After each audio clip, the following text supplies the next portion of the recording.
Thank you very much for that nice introduction. It's an honor, really, a privilege. I'm so pleased to be here with you today. Let me tell you about the question that I've been thinking about a lot lately.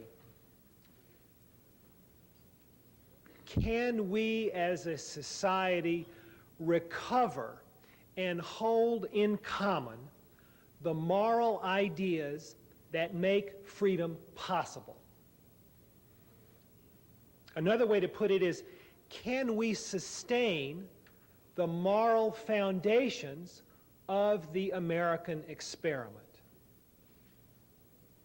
Well, I have been thinking about it, but I don't know the answer to that question, and I don't know anyone who does. I do know that the word experiment means that it might not work. And I do believe that there are plenty of signs out there that there are important parts of our American experiment that are not working very well today. If you read the newspapers or walk down the street and turn on the TV, there are plenty of signs that there's something not right with our culture.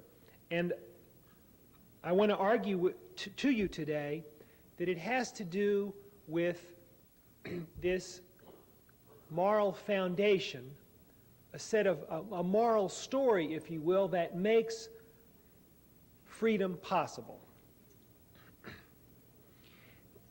It seems to me that America at its best is like jazz.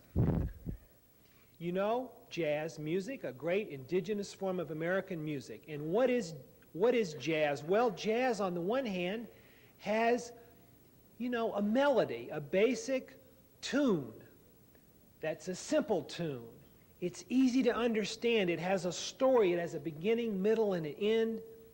It kind of tells us something basic and important.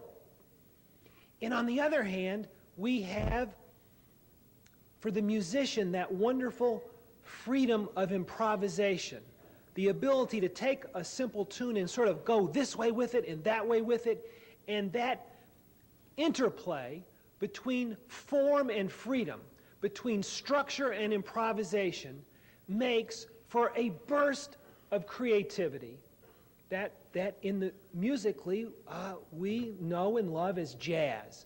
Or maybe another way to say it, or at least I hope I don't sound too frivolous about this, but it seems to me that you could compare America to a basketball game, because again, in basketball you have only a few basic plays. There's a pick and roll. There's just a few simple rules that you follow in terms of the plays, and yet grafted onto it and flowing from it is that freedom of movement for individuality, for astonishing self-expression and creativity. And then again, in that interplay between form and freedom, between discipline and improvisation and spontaneous creativity, you get the beauty of this indigenous American game called basketball. And so,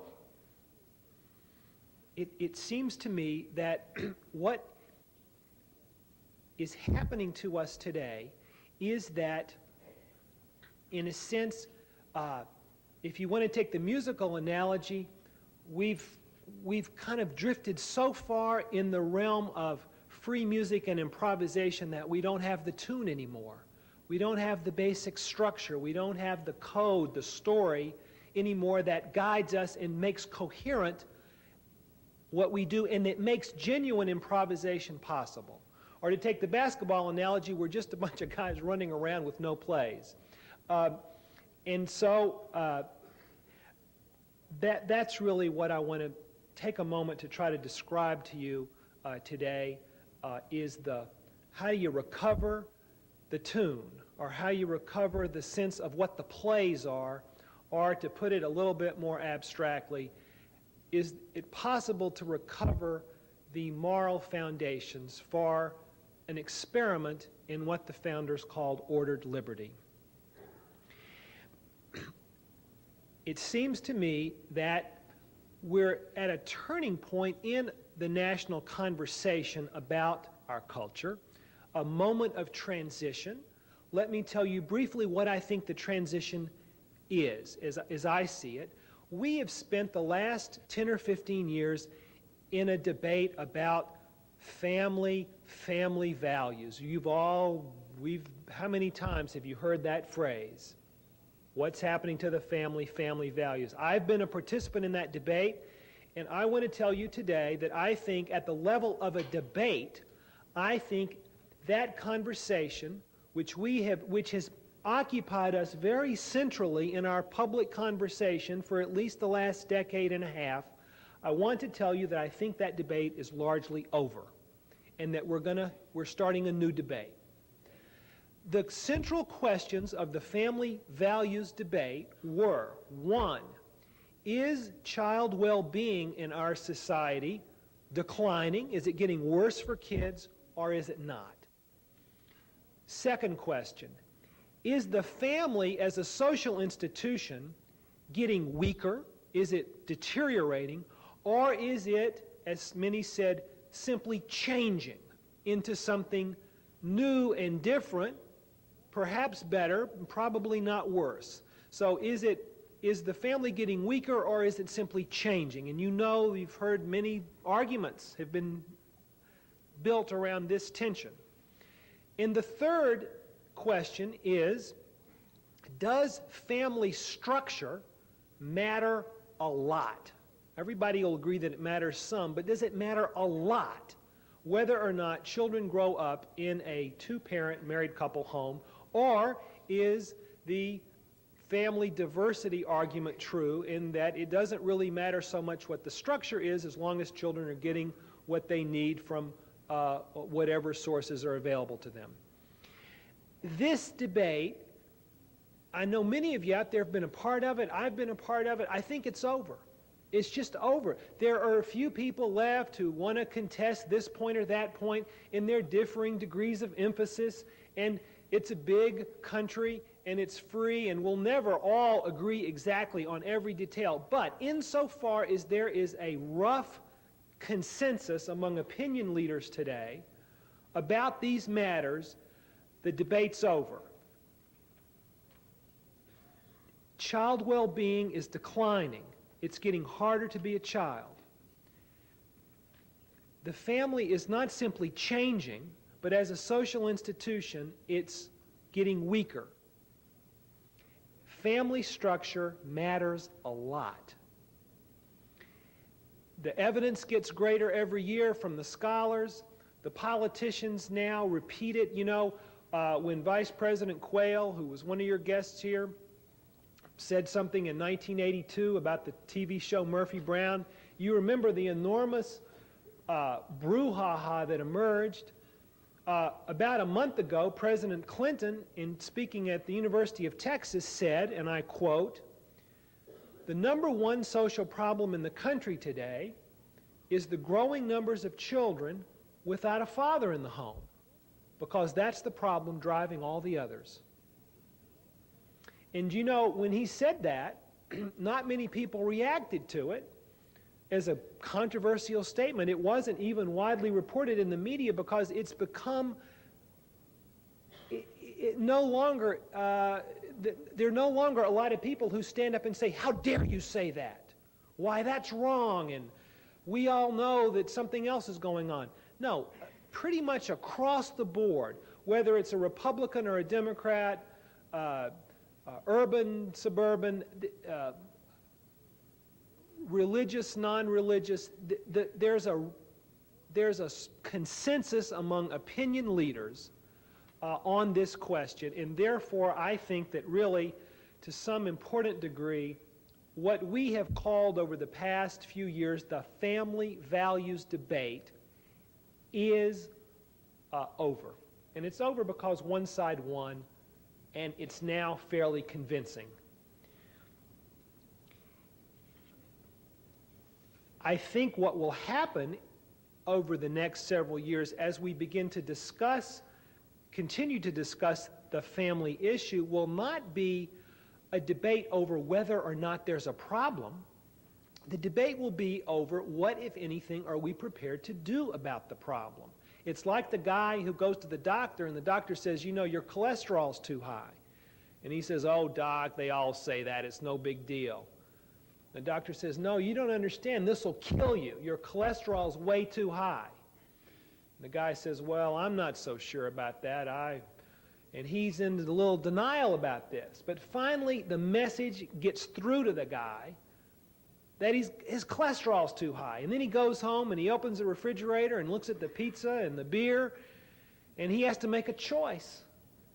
What am I going to do about the fact that I really want pizza and beer for dinner tonight? That's where we are with this debate.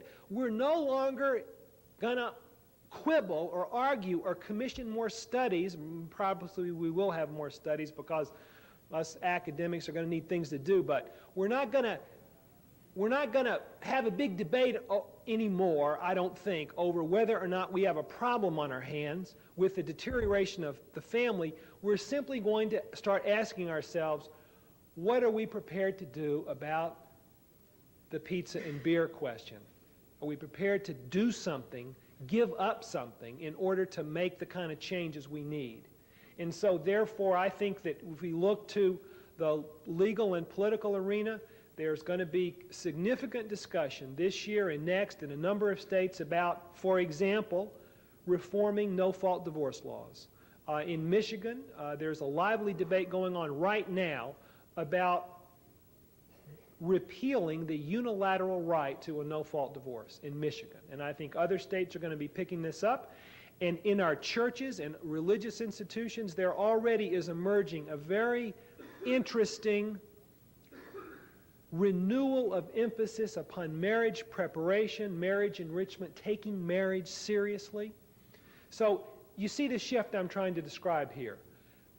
Less emphasis on fact-finding, debating about whether the problem is a big problem, a medium-sized problem, or a tiny problem. Less need for commissions to investigate this and that to see whether or not we ought to be worried a little bit or a lot. And more of a debate over what, if anything, are we prepared to actually do at the level of implementation to strengthen the institution of marriage and to begin to find a way to reverse the tragic trend of fatherlessness in our society.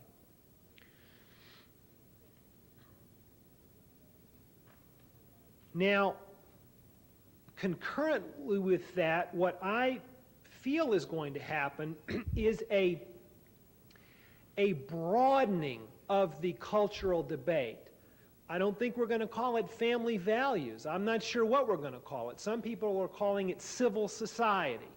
But a broader cultural debate about the social and moral sources of competence, character, and citizenship in the society. And we began to see the emergence of the civil society debate. You begin to see the scholars using the term. You begin to see the arguments about it in the magazines. I first began to notice it publicly a year or so ago when people said, the first impetus that I noticed in it was as a kind of an anti-big government argument. That is, and it was used to great effect by many political candidates in 1984. The big problem we have with our society is that government is just too big. It's taking away too many of our resources and our responsibilities, and too much of our money is going to government, and therefore if we could just hack away at and reduce the size and scope of government, why then a lot of good things would happen. And a lot of the social problems we have today, we would see a dramatic improvement. And then a lot of people, including your next speaker, Gertrude Himmelfarb and Marvin Olasky, who will be speaking to you later in this series, these very smart people and others began to say, look, while limited government may be a necessary condition for the renewal of our culture, it is not a sufficient condition. And therefore, the challenge we face is not simply to reduce the size and influence of the federal government. The challenge that we face is a renewal of our basic cultural values and institutions. And therefore, we began to hear more and more talk of what has come to be called civil society, the importance of cultural values and institutions, the first and foremost being the family, but also the range of voluntary and civic and neighborhood and religious organizations that have been the hallmark of American culture and exceptionalism since at least de Tocqueville began describing it in the 1830s. So you have guys like Robert Putnam from Harvard talking about the sort of alphabet soup of voluntary associations that seem to be so very important to our cultural renewal. And I would say that that's really, in a sense, where the debate is right now. That as we speak, there are probably 10 conferences going on around the country where people are talking about civil society, and what they mean is the reinvigoration and restoration of voluntary neighborhood-based associations, in part to fill the gap, to replace the welfare state.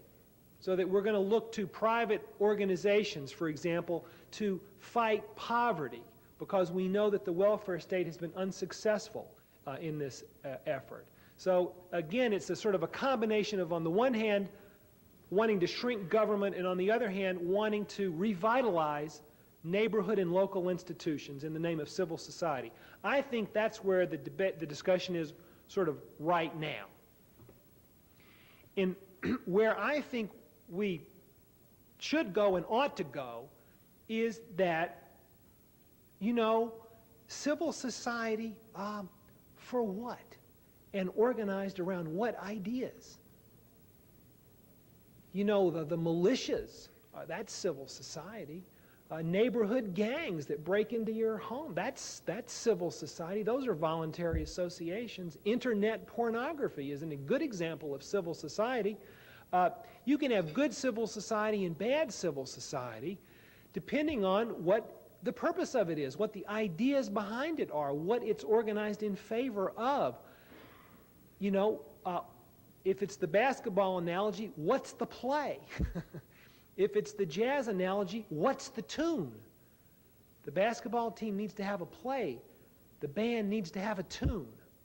And so, to me, the play and the tune brings us to what I think will be the most interesting and challenging and important discussion we have, which is essentially a moral discussion. It's an exercise in moral argument and debate and moral reasoning and ethical reflection. And it has to do with, civil society for what? What are our common ideas about our responsibilities to one another and to our communities that make possible this experiment in free society? There are three big facts that I think will shape this discussion, will sort of set the table, as it were, for this debate about the moral foundations of civil society. Let's call it that, as opposed to the family values debate that I think is receding. The three big facts that are going to structure this discussion, at least this is my, prediction. Number one, the widespread agreement across the political spectrum that we are in the midst of a chronic social recession.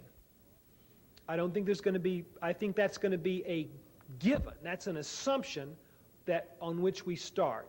The pollsters ask people, that what they call right track, wrong track questions. Do you think the country's basically on the right track, or do you think the country's basically on the wrong track? Substantial majorities of Americans, irrespective of the current vicissitudes of the economy, believe that America is on the wrong track. This is a historically new thing for us optimistic Americans to believe that we're on the wrong track in some basic way.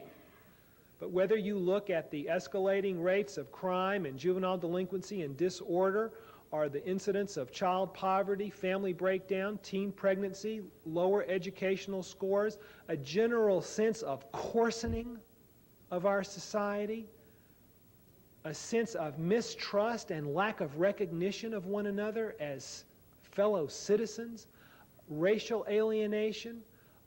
All the indicators are, the social scientists report and the people agree, that in some profound way we are experiencing a social recession, not an economic recession, not a political disorder, although we may be having both of those too at different times, but on a deeper level of sort of how we're feeling about the most important parts of our lives, the prospects for our children, the prospects of keeping a family together and of having some sense of common identity as neighbors and citizens in a common enterprise, the feeling that things are going to be better for our kids. We're several decades into a social recession.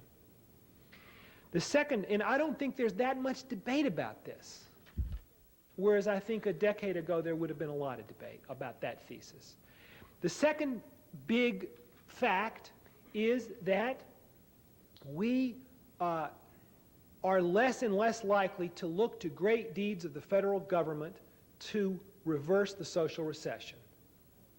You know, President Clinton in his recent State of the Union address said the era of big government is over, and whether you think he really was sincere or whether you think that insincere flattery in many ways is the sincerest form of flattery because it acknowledges the reality that we all face, no matter how you interpret it, I think it reflects a very widespread idea that many people share, which is this, that for 60 years, at least since the 1930s, especially among liberals and progressives, and there was a feeling, almost a faith, if you will, that great acts of government could lead the way to a better society. That great deeds of a people, as manifested in achievements at the level of federal government, would lead us to progress. That idea is largely exhausted, in part because it has proven conspicuously unable in our generation to reverse the social recession that we all feel, and the likelihood of its revival seems to me to be dim, precisely because it has proven largely unable to address the problems that seem to be plaguing us the most. Social recession, we can't look to the government as we once did to solve it. Third major fact, we're experiencing in our country right now a kind of an old-fashioned religious revival. And it's involving millions of people. And it's most evident in the evangelical Christian ministries and churches, but it actually cuts across the society in fascinating ways. And one of the facts of our generation may well be desecularization. Desecularization. You know, a generation ago, a lot of fashionable scholars said that God is dead, and the idea that the language of secularism, understood as both a sort of an enforced public way that we talk to one another, and as a way of looking for meaning in life, I think that the belief in secularism as a basis for meaning in life and as a way of talking to one another in public may turn out to be one of the greatest illusions of our generation. And I think that in part because we are experiencing in many parts of our society a religious revival, I think that the language of secularism is going to be contested a lot more than it has been for a long time, perhaps a lot more than any of us really can predict right now. The whole thing may just crumble. So, social recession, rooted in cultural trends,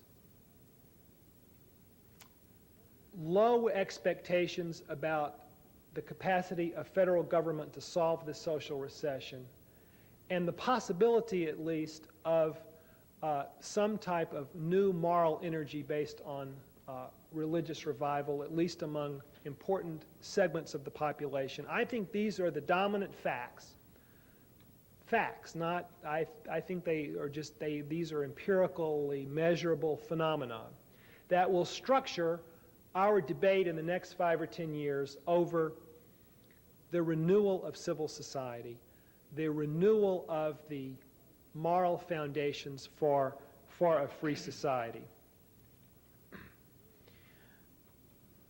The issues that are going to be paramount, again, take this with a grain of salt. Nobody can predict the future, but let me just, in a fairly fact-free way, try to offer you a thought or two. The reinstitutionalization of marriage, increased attention to the issue of educating the young, greater choice of parents, greater role, in some ways perhaps the breakup of the monopolies that now govern the educational system, a rethinking of the role of religion and religious expression in the public square, knowing that we are a free and diverse society, that we are going to stay that way, but really coming to terms with a renegotiated understanding of the role of religion, religious expression, and faith-based activism in the public square, including in the area of solving social problems. New ways of fighting poverty, which I want Marvin Olasky, I'll leave that for him to talk with you about in a few weeks. And a notion of the empowerment of leaders of the civil society that doesn't rely, as we have in the past, upon notions of sort of outside credentialed expertise, a kind of a social work model of helping communities, especially urban communities with lots of problems, but a kind of an empowerment model that relies upon local leadership, that relies upon the institutions of the civil society to solve local problems, and that we will see, in effect, I think, the increasing transfer of authority and responsibility to those local leaders and institutions. Now, how to end this and sum it up and then try to hear from you and with your questions and comments. What I've tried to say here is I've described what I'm calling the end of the family values debate and the beginning of a civil society and moral debate. What is at stake here is, I really believe, without trying to be, overly apocalyptic about this, as I try to look at it as carefully and soberly as I can, what it seems to me is that what is at stake here is the survival and success of the American idea, the survival and success of the American experiment. The American idea is freedom. Freedom is the founding hypothesis of our nation. It is the founding principle of what we have come to call the American experiment and the American experience. It is what makes this country a terrific place to live. It's what makes immigrants from all over the world, they want to come here. Why? Because you can come here and be free. You don't have to do what they told you in the old country that you had to do. You don't have to do what your father told you. You don't have to follow the old ways. You can come here and be free and move to the West and marry who you want and recreate yourself and make a lot of money and be free. And this has been the American idea, the sweet land of liberty. And yet, in our generation, I think the great challenge we face is that our notion of freedom, as we have extended it into the sphere of family and community life and become an increasingly sort of society that views us all as simply rights-bearing individuals, an extremely individualistic, me-centered version of my rights and my freedom, in some respects a playing out, an extension of the founding idea of freedom, we have seen and reaped social consequences of this generation that have been absolutely disastrous.